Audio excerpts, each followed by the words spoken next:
Hi everyone, and welcome to the USDe Technical Deep Dive Workshop. I'm going to invite our speakers up to the stage now, and then I'm going to very quickly give you a short tutorial on how to join the Ethena Hackathon Discord channel so that you can have access to the recordings and resources that are available there, as well as the technical questions forum, just because I've had a lot of questions about this. So if the Ethena team don't mind me taking 2 minutes of their workshop time, Go for it. when you join the Encode Club Discord, you have access to these core club room channels, but you want access to the Ethena Hackathon one specifically. So you go into channels and roles and you choose the Ethena Hackathon program role. And by doing this, you'll be given access to the hackathon channels where you'll have all the resources, all the technical questions and team formation and announcements and stuff. So this is where you need to go for access to all the resources. Super. Thanks, Rebecca.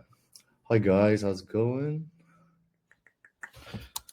And here are my slides. Welcome. Super excited to be here. My name is Eric. I work at Ethena, one of the early developers.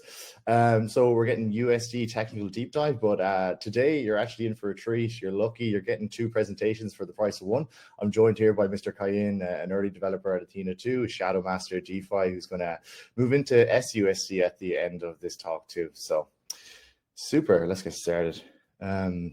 Yes, I have to shout out to the team. Super lucky to be here representing this team of amazing people that has been building Ethena, building USD the last year and a half. So yeah, obviously we have the mastermind, Mr. Young, and some faces you might recognize. And yeah, like developers, designers, operators, deployers, auditors, hackers, etc., etc. So a great bunch. And yeah, lucky to be here just to be chatting about a slice of a little layer of what they're doing.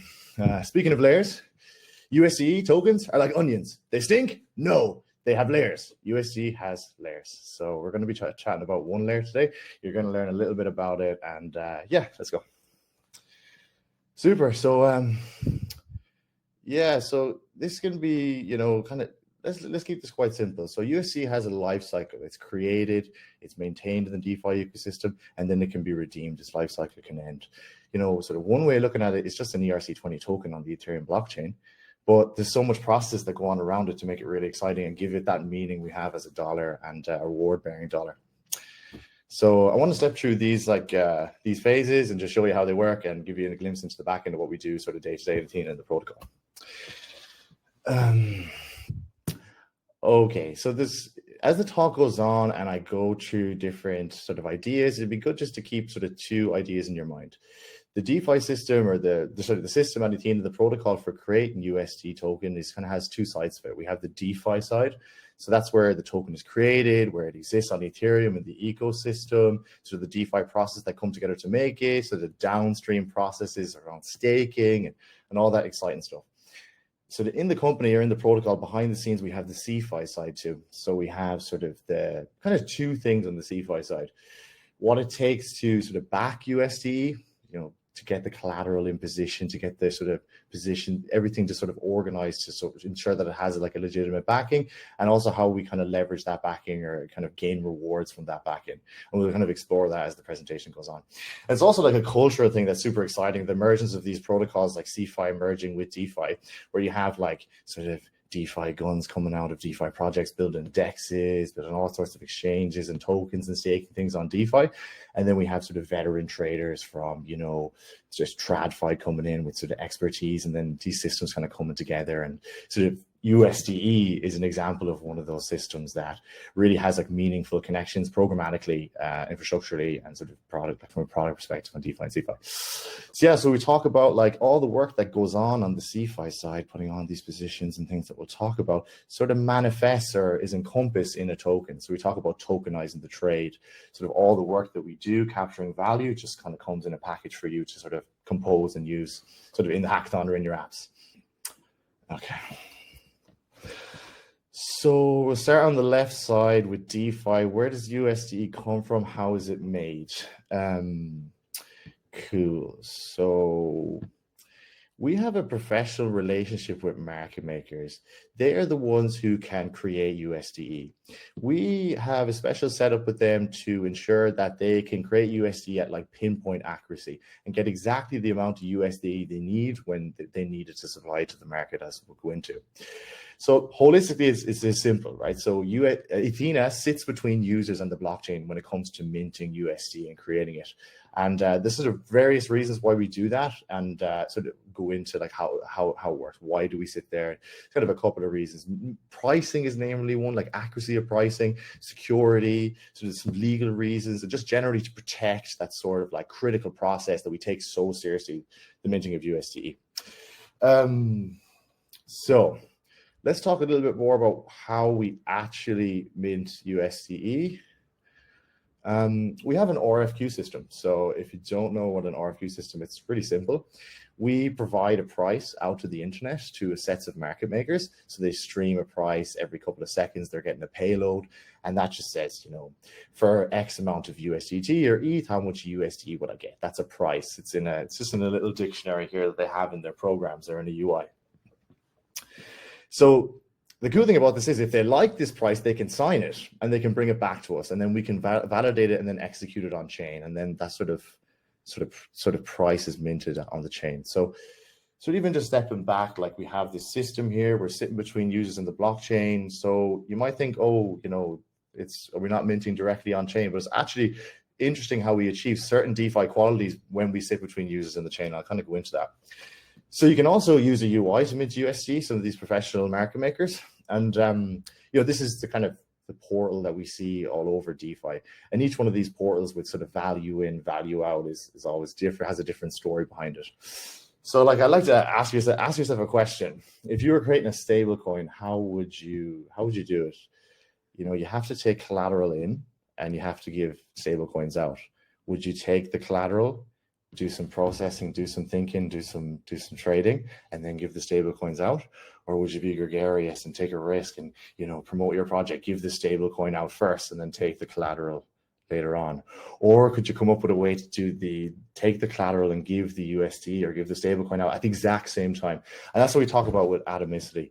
So we kind of came up with a way to make sure that the collateral and the USD are sort of, you know, it's almost, the mint is almost like a swap on chain where we accept the collateral and mint the USD. And that's sort of like a DeFi technique we wanted to go for. Sort of like pragmatic DeFi. We're saying, okay, this is really good because we don't have the sort of hassle or downstream reconciliation of saying, oh, did the collateral come in? Did we give the stablecoins out? It just all happens at once. And kind of can go into that. And then the trustlessness. So remember I was saying we give out this RFQ. And if users like the RFQ, they like that message, they like this little price here on screen, they can sign it. Once they sign it, you know, there's nothing, it can never be changed. It's sort of it's a one-way function. You sign it, you can't change it. So we can just validate it, make sure it's all okay, and then submit it to the chain. So that's sort of our nod to DeFi. And that's us being as pragmatic as possible to say, okay, let's just make it, you know, easier for our market makers. Let's make it easier, efficiency for us as a business, and sort of, yeah, exciting to use DeFi in a real pragmatic way like that, not just for the sake of it, you know. Cool. So kind of noodling a little bit further into the architecture of sort of the system is a higher level here. So we just talked about 1 and 2. Market makers have that confidence when they know exactly how much USD they're going to get ahead of time, and then they can supply it to the market downstream, which is something we'll go into. Now, sort of, I have a line here just to give you a look at how this diagram works. So that line there, just below the line is the on-chain system. So you have the collateral moving from the user. It goes into a custody, which is kind of on the CeFi side. Maybe we'll talk about that in a few minutes. And then you have the off-chain processes, just, you know, making sure those RFQs are correct and then submitting them to the chain. Yeah, so we'll just dive further into this and really get an essence for how USD is created. Yeah, so we'll pause on creation for now. Then there's like the middle of the cycle. So we said we do creation, stability, and then how its life cycle ends. So USD is a dollar. It's electronic dollar. It's not associated from America, and it scales. It's a very interesting phenomenon and has amazing ideas behind it, inspired from Guy and Arthur Hayes. These there's two sort of sets of ideas, two ideas that are just so amazing. And once it took me a minute when I joined to sort of like for them to click. But once it clicks, it's like, oh, eureka, how could, it's just such a cool, like non-zero sum sort of game where it could just have sort of stability. So there's two types here. We have stability of value. So how is like every USD token dollar, how is each one of them actually backed by a collateral asset of the same value? So just like the actual asset collateral backing, is it like, how is it maintained? How is the collateral sort of looked after? And then we have the price. So how does the thing actually stay at like cash dollar kind of cash, you know, value in the market, like an actual price? So there's like two sort of related ideas, but we treat them very differently and sort of different lines of how things are programmed to make sure they are correct.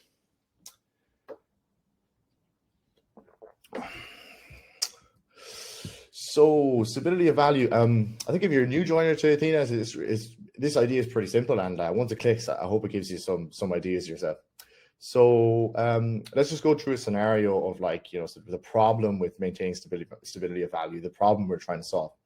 So say I'm the protocol and we have Alice. Alice comes to the protocol with 1 Ethereum. Ethereum's worth $2,000. So at Ethena, we mint USDe, so 1 USDe per dollar value of collateral. So for $2,000 worth of collateral, you're getting 2,000 USDe.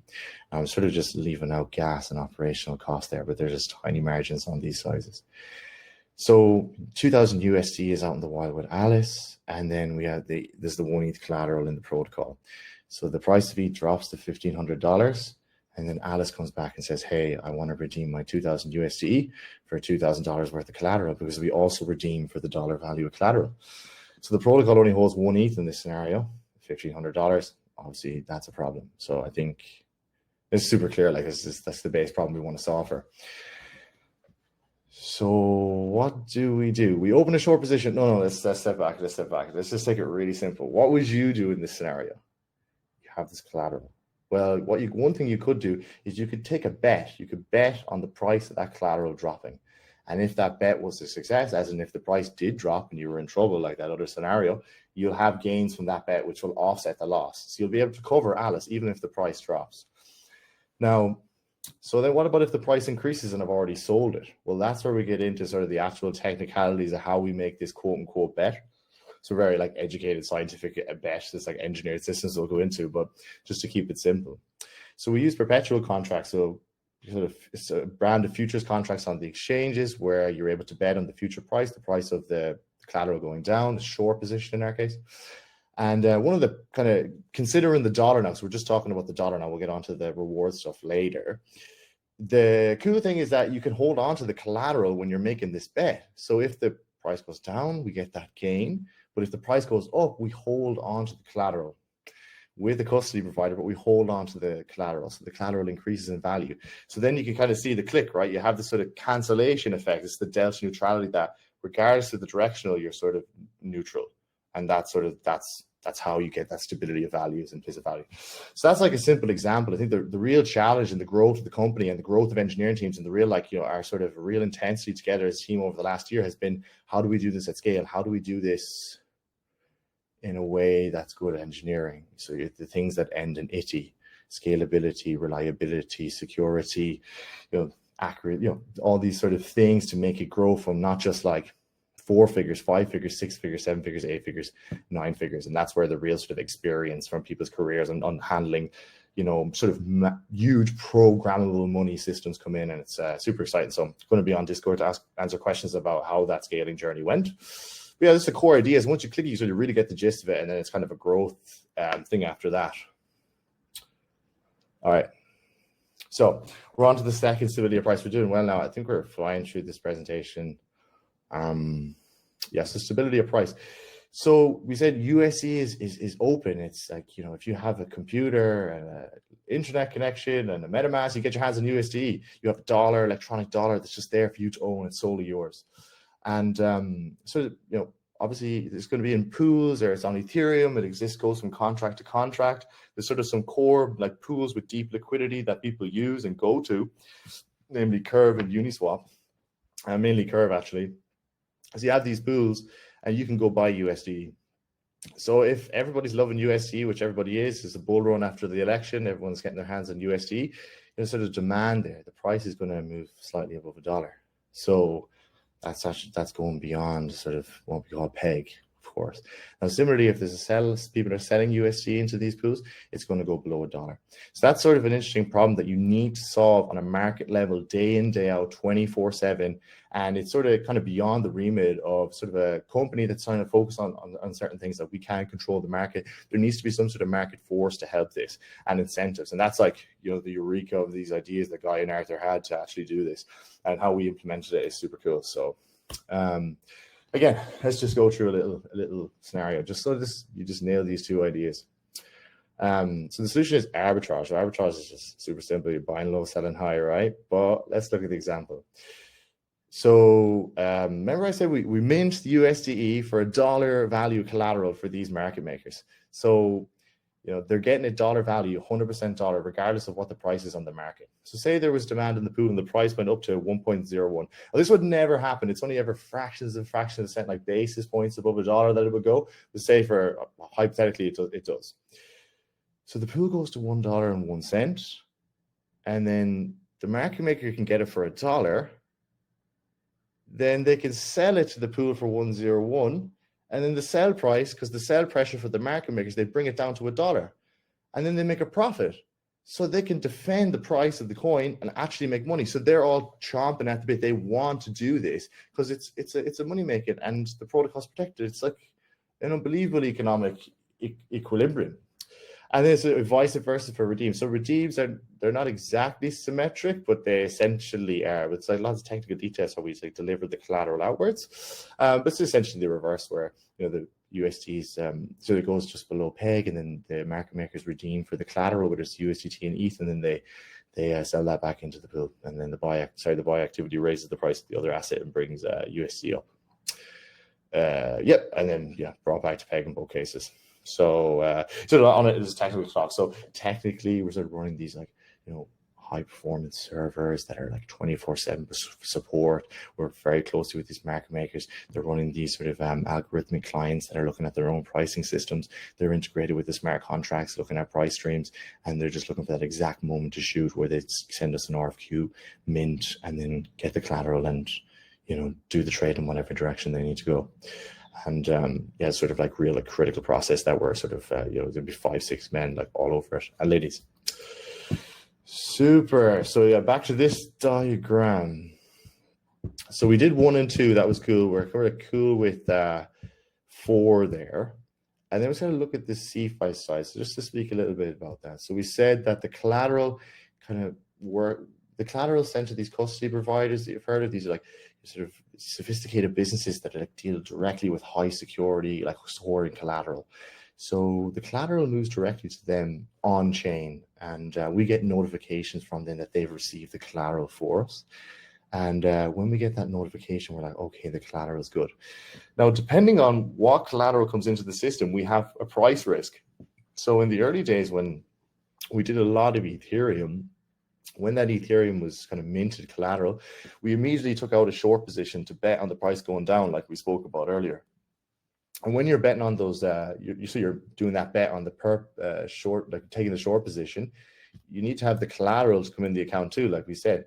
So there can be kind of like, so the reality of doing this when you have like large funds and many different accounts and different contracts on different exchanges have lots of non-clement share and different criteria, and they all grow at different sizes and different assets, and you have to like really get a team to focus on delivering the collateral and kind of being maybe at a small bit leverage until the collateral reaches there. Sort of like lots of different trade-offs and different like nuances and skills that you need to have and be aware of. Critical paths like pricing and things really come into play. So and then you sort of look at like back to the CeFi, DeFi aspect of the system, so to have a relationship, but then they have their own roadmaps and grow in different directions, where a portfolio of collateral builds, and sort of, you know, obviously we have that collateral being the backing assets, just that short position maintained. And obviously there's some rewards that are extracted from this in funding rates, something that Kyan's going to really get into.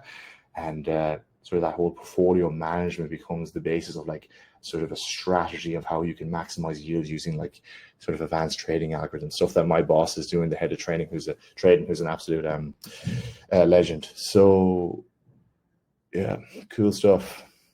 All right, so it's a tech talk. So there's a few objects here. You're not getting any code. This is as much code as you're getting. I just picked a selection of objects, lots of interwoven processes and objects, like carefully, persisting and delivering information and validating information across the state machine. But I won't go into that lest I come across like a talking donkey. So I think I'm nearly done now.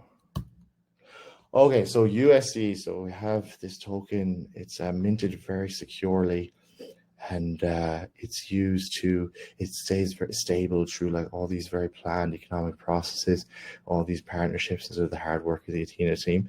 And sort of like pages and pages of sort of designs and questions that we can answer. And yeah, it's just super powerful, super exciting. It's great to see it get to this level of maturity and be just so rock solid that so much of the code that kind of speaking to it's just been calcified, and it's just we're building on top of it now, like vibrant ecosystems. So yeah, so we talked about the startups, the versions of USDe, so that those core DeFi qualities, that was like the move, that was like the bleeding edge, the new stuff we wanted to do. And then we sort of moved into secure. So how can we push sort of control away from Ethena to give minters autonomy and push permissions and whitelists and different sort of features and controls into the protocol, so the kind of logic becomes part of the Ether, and more democratic and stuff. That's kind of where it's going. And then the scale up. So how do you make this thing on an infrastructural level? So we have lots of very experienced joiners from the enterprise experience who are helping us sort of scale, multi-cloud, multi-tenancy, and make it sort of harder to kill. So we just always have that lifeblood of USDe for mint and redeems available to everybody. Okay, I hope that was useful, guys. I'm going to be on Discord to answer questions, and yeah, I'm going to pass over to Kayin now to move towards the reward side. Yeah, hi, my name is Kayin. I'm also an early developer at Ethena, and for the next part of the talk, there'll be an introduction of sUSDe. So the purpose of sUSDe, why is Ethena using both USDe and sUSDe under two token model instead of just one, how sUSDe increases in value over time, and how sUSDe rewards it's created. And Eric earlier mentioned about us holding a long spot and short perps position, and I'll explain why this combination of position over time pays out rewards. And lastly, the bunch of automation that Ethena does that you can leverage by simply just holding sUSDe. Yeah. So next slide. Right. Yes. So the purpose of sUSDe. So for people who want to use a stablecoin, for example, just like USDC, they could simply use USDe. They'll be able to hold this $1 equivalent. They can go on Uniswap. They can put it in Aave.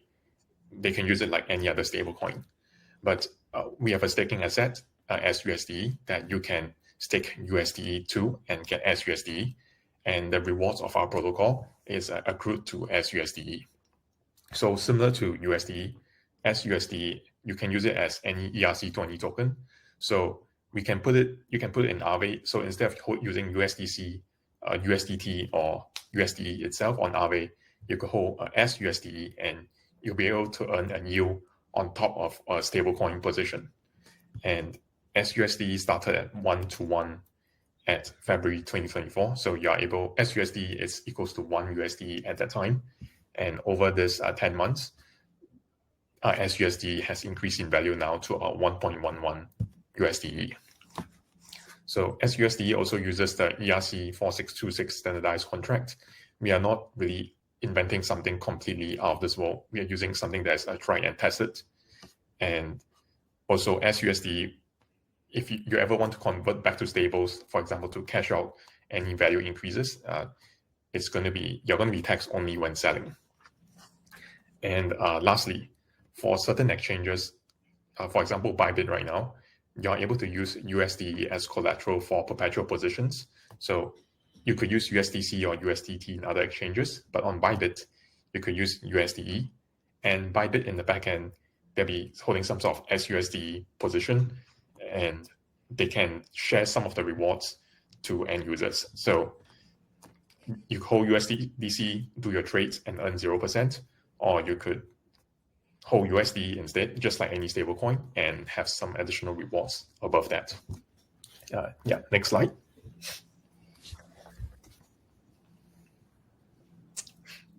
Yeah, so here I'm going to talk about exactly why we are going with the 2-token model. So if we think about Ethena, like what if we just use 1 token? Why not just keep it simple, use USDe, and any rewards we could pay out to USD holders? And I'm going to explain the complication on why that's not really feasible. So one way to do it is USD holders, they have to go to a smart contract to claim the rewards. And we run into several roadblocks. So there will be Uniswap pools and money markets where USDe is used, and there's no way for them to claim. And for certain protocols with the ability to, certain protocols you can run arbitrary code, or you could upgrade the contracts to be able to claim. So let's say even if they claim it, they'll have a huge trouble of distributing the rewards to end users. Or there's also a trust issue. Or what if this protocol simply keep all the USD rewards for themselves? They could just pay out to their token holders or their DAO and not to the USD holders. And lastly, for US citizens, they will not be able to use USD at all because there's just some legal restrictions on, that's just how it works. And yeah, so this is the claiming way to go. What the other way is, if we distribute USD directly, then you basically have the above problems. Plus, you also cannot time the rewards for tax reasons. Yeah, next.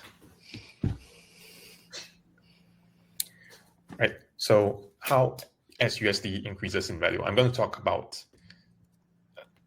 technically how it works, and in the following slide, I'm going to talk about how the rewards is generated with our positions. But for this, we are using the ERC 4626 standard. And I think the closest analogy is we start with this one empty pot, and it's completely empty. And the first transaction, we stake 1,000 USDe. We put 1,000 USDe into this pot, and we get back 1,000 sUSDe. So the ERC 4626 standard starts off as a 1-to-1 exchange rate. So we can see it as the 1,000 sUSDe having equal proportionate claim over the entire pot. And the entire pot has 1,000 USDe, so it's like 1 sUSDe, you can get back 1 USDe under the redemption. So whenever Ethena generates rewards, say we generated 100 USD in rewards, we are going to call a specific function called transferring rewards. And this pot of 1,000 now increases to 1,100. So 1,100 USD in this pot, but still the same 1,000 sUSD in supply. So the ratio has now changed. If I want to redeem 1 sUSD, the proportionate amount is going to be 1.1 USD. So I could redeem and I'll get back more USD than I put in. And yeah, I'm talking about this is ERC 4626 standard. Again, we're not reinventing the wheel. Stake ETH is using this. Various other protocols are using this. So next would be, so sUSD can only increment, or Eric, the slides, I think you. Sorry, go ahead. Yeah, so sUSD can only increment in value against USDe. And the reason for that is because there's no way, not even the admin, there's no way to take off USDe from the pot. If you want to, the only way to USDe exits the pot is you send in sUSDe under the redemption mechanism, and you get back that equal proportion. That there's no way to burn USD in the pot or any sort of admin being able to withdraw USD directly. So in a sense, the price ratio of sUSD to USD can only increase or stay stable. That can never decrease. And yeah, so the next part is user sending in. If you want to exchange your USD into sUSD to stake, you also have to come in at the existing exchange rate. So users coming in with users need to come in with 1.1 USD to get 1 sUSD now. And because of this mechanism, new users coming in cannot dilute the current sUSDe holders. Whatever they do, they are not going to decrease the exchange rate. Yeah, we can go on to the next one. Oh, not this one. Yeah. Yeah, and now we talk about how the rewards in sUSDe is generated. And the next slide, I'm going to talk about the stability of rewards, what happens if rates go negative, etc. So rewards, Eric mentioned earlier that during the minting process, users could come in with ETH, and Ethena is going to hold that ETH, and we are going to short an equivalent amount of perpetuals. So someone comes in with 100 ETH, we are going to short 100 ETH worth of perpetuals. And this creates a delta neutral position because we are long 100, we are short 100. No matter how much the price goes up or down, say ETH goes up 10 times or ETH goes down 90%, the combined value of the two is going to be the same. And yeah, so fully hedged regardless of market movement. Of course, there's some operational work required because if the price goes up 10 times, we might need to move collateral around. If the price goes down, we might need to realize some profits so that we don't have a huge amount of unrealized P&L in our custodians. But outside of operational stuff, the entire position is fully hedged. And this short puts position, I checked about a week ago, and it's currently at 0.01% every 8 hours. And if you annualize this, it's about 11%. And in terms of the Ethena portfolio, we have a small bit in ETH liquid staking derivatives. We have just pure ETH. We have a BTC as well.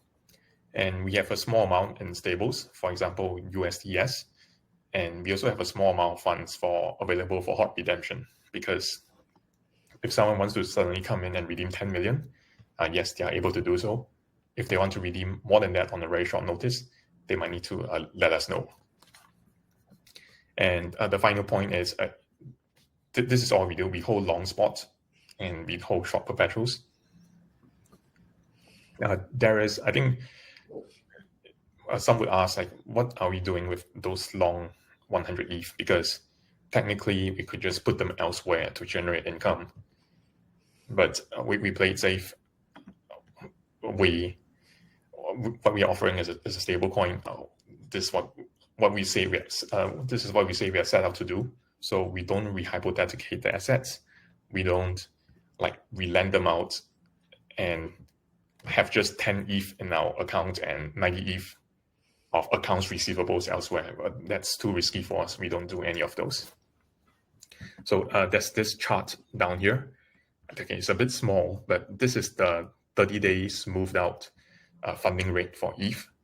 So it stays at 10% a lot of the time. If the market spikes, it does go up. And if the market goes down, there's a period where it's at negative 5%.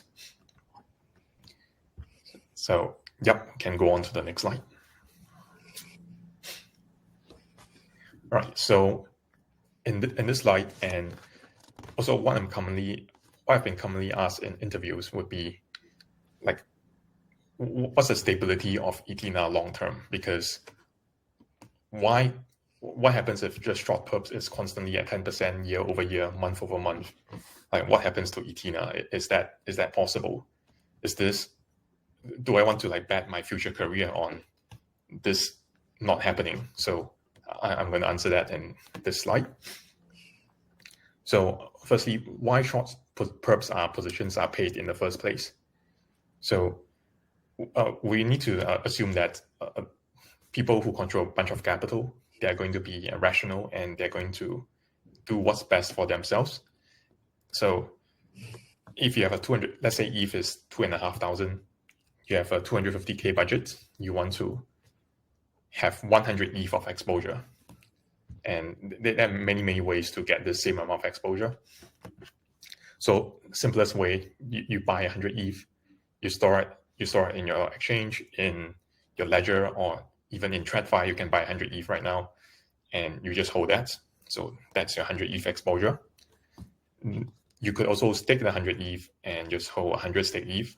You get the same exposure with 3% additional per year. And I think these are like the easiest, like least effort, but you're not really optimizing your capital efficiency. And for the next part, we are going to go into the more like rational or capital optimizing people. They are going to use perps leverage. So let's assume long perps is free. We start with things is free. We should not assume it's going to be always 10%. We also should not assume it's always going to be negative 10%. We start with it's free and see like why market conditions pushes it one way or the other. So the next way to use perp leverage, it's you long 100 ETH in perps at 10 times leverage. So you're only sending in 25,000 in collateral into this perps exchange, and you have another 225,000 spare for you to do whatever you want with it. And because we are assuming it's free, you can just hold this 110 times leverage position indefinitely for free. So the remaining 225,000, if you simply put it in, open a bank account, you put it into your savings account, you'll be able to earn the risk-free rate, which is 4.25%. Maybe a bank will take a little cut, but you could just buy the equivalent in US Treasury bills, and they will definitely pay you 4.25%. So right away, just doing the simplest and most risk-free method, you are already having 100 ETH plus you're getting additional 4.25% per year.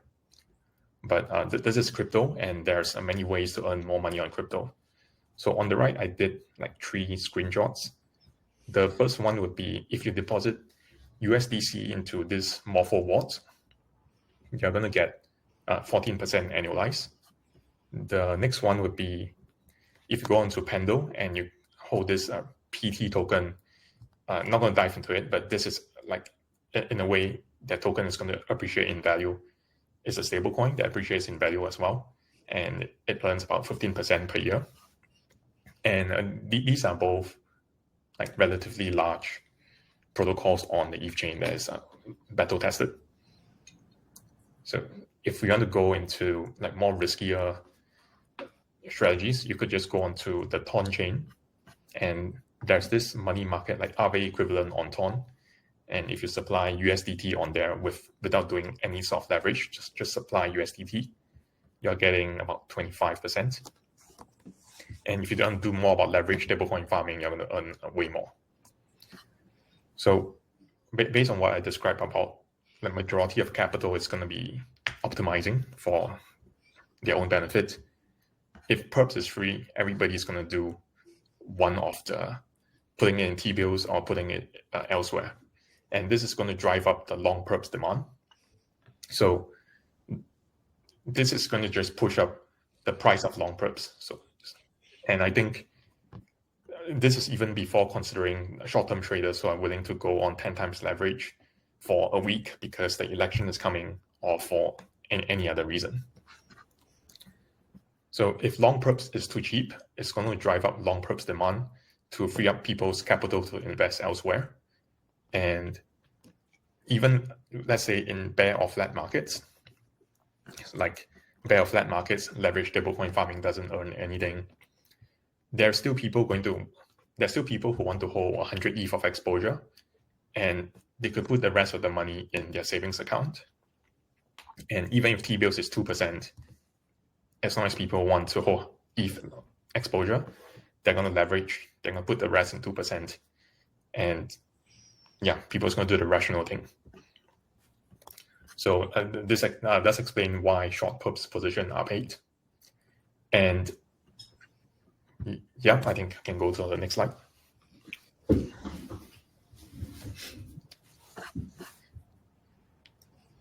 Yeah, so Ethena sUSDe. So in conclusion, active traders and money managers are willing to pay to go long perps. So sUSDe, because we are doing the opposite side, we are going long spot and short perps. We supply the demand for long perps, and we get paid to do so. Ethena and sUSDe, we have accounts with 12 exchanges. We constantly open and close positions on various exchanges to optimize the yield. And yeah, we automate the strategy on a large scale, or in a single sUSDe token. And yeah, you don't just have to hold it; you could also use it elsewhere in money markets to further earn further rewards. Yeah. So yeah, Ethena handles operations, and there's a lot of operations. And I think there'll be some questions on why this long perps it's going to be like, or what happens if long perps is getting paid for like years on end? What can happen? If we look into like the Ethena market cap, we peak at 3.6 billion in end of June, and we dipped to about 2.5 billion in mid-October. So it's about a 33% cut in the market cap. And if sUSDe is the rewards of sUSDe is too low over time, people are rationally also going to rotate out of sUSDe because they could just make money elsewhere, and they're going to redeem their sUSDe for USDe. They're going to sell it on Uniswap or exchanges. It's going to push the price slightly below 1, and market makers are going to come in, do the redemptions, and put it back to 1. So long term, like, it's going to be very difficult, because even if the yield is not negative, even if the yield is low, people are already exiting. And like, what happens if some actor who minted 5 billion USD and perps are always negative? They just want to hold 5 billion and like bankrupt us through some way. Again, we could also close that long spot short perps at any time on our side, and we can hold a stablecoin if necessary. So we will not be subject to a long-term negative short perps yield. How about the next one? And lastly, it's just one slide about the ENA token. So ENA token right now, the purpose is to be a governance for our protocol. And secondly, we are launching the Ethereum chain. It's also going to be the on-chain token for Ethereum. And lastly, when the ecosystem generates income, the stake version of ENA, as in sENA, is also the same, similar to sUSDe, where it increases in value with respect to ENA over time. So this will be where ecosystem rewards are attributed to in the future. And yes, I think this concludes my part. We can jump into questions. And everyone, can we do questions here, or we can find you on the Discord? Oh, here's some questions.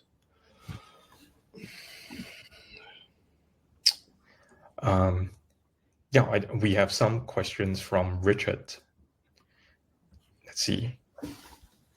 Yep. So I think Richard's concerns about if rates go negative. Let's see.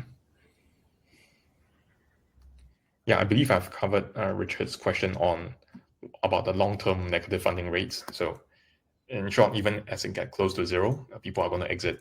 And if someone tries to hold a large position and wants to bankrupt us for any reason, then we are going to just exit on our own anyways.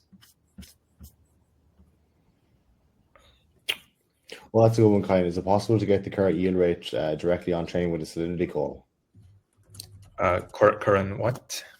The yield rate for sUSD on chain with a smart contract call. Right. So sUSD on chain, there's a call called a convert to assets. If you put in on Etherscan a large sum, like 100,000, it's going to tell you what the sUSD amount, what sUSD converts to in USDe. But this is like a one-time value. So if you wish to get like a graph over time, you could call it every single day, because that amount increases every single day, and you can plot the chart on what the amount is and get a curve. Developer resources. We have a Git book that has sort of the APIs that we have available to the public. There's some sample code on our repo if you're curious about how the market makers minting again is not available to sort of to anyone in the public, but you can see how you can interact with the curve pools, use up tools, get your hands on USDe. Developer resources for sUSDe, Kyan. I don't know if there's too much developer interaction with that contract. I mean, you can encode your own contracts and call the functions for getting in and out of sUSDe positions and get the rates, like Kyan was saying. Yeah, the slides will be made public, guys. How we cover the fee on the SEX? Yeah, well, it's constant trade-off with the fees. You know, we're trying to maximize the sort of yield, the reward profile for the position. So the sort of designs on how, you know, you're looking at funding rate stickiness. Is it worthwhile moving this size collateral to this contract because the funding rate's better? But are you gonna you know, sort of benefit from that depending on the costs? The fee for just getting in the position in the first place is covered by a mint fee, so it's 10 basis points for mints, and then that sort of covers the fee of entering the short position just for the first hedging. USDe only available on EVM blockchain? No, it's on other chains as well. Can you the list? So we are under a lot of EVM blockchains. We are under some non-EVM blockchains as well, but I need to check exactly which ones they are. Yeah, some might have lasted for the duration of the points program, and sort of, like, you know, you want to look into liquidity when you're going there. But yeah, it's Solana. Yeah, let's get a list for you. How do you grow the insurance fund? That's a good question. I think it's one for the business development. They're sort of strategically growing it through investments and through other strategic means. So if you catch Guy or Seraphim, you can ask them about that. I saw another one there. Do you always take the short out using the ETH as collateral? So initially, you know, being Ethereum centric and just sort of the way we evolved, we were taking ETH as collateral and immediately hedging it as the system grew to about 100 million or more. And then sort of it evolved into and became more convenient for clients to move in USDT. So, you know, when we get the USDT, obviously we're in a cash position. We don't need to hedge USDT. So then we sort of sell it on the spot market and then, you know, enter an E position and then short on that E position. And that sort of now happens in an automated fashion in an asynchronous process in the trading. CeFi is part of the system. And yeah, some USDT is held on sort of in a buffer for replenishment, for redemptions at all times. So there's just a constant flow for, you know, the needs of the market to redeem.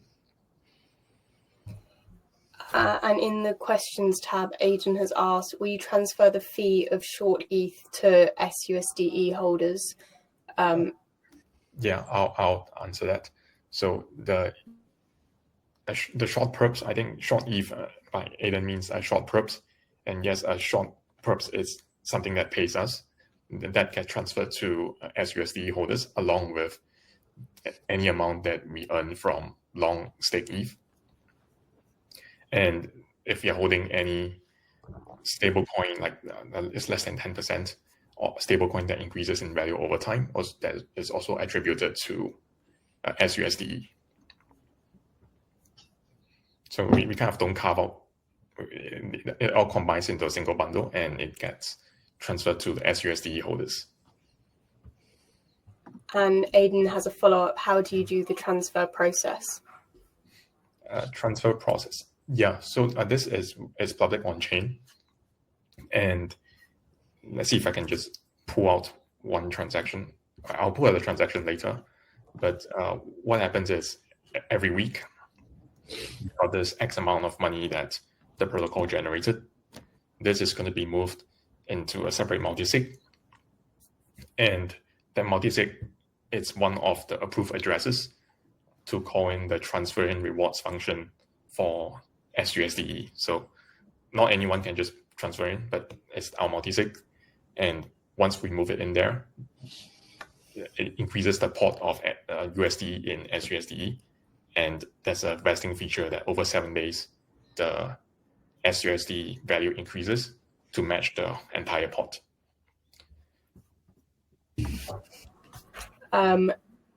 Thank you, Eric and Kyan, for coming in and giving this presentation. Thanks so much for your time, guys. Hope you learned something, and see you in Discord if you have questions. Yep.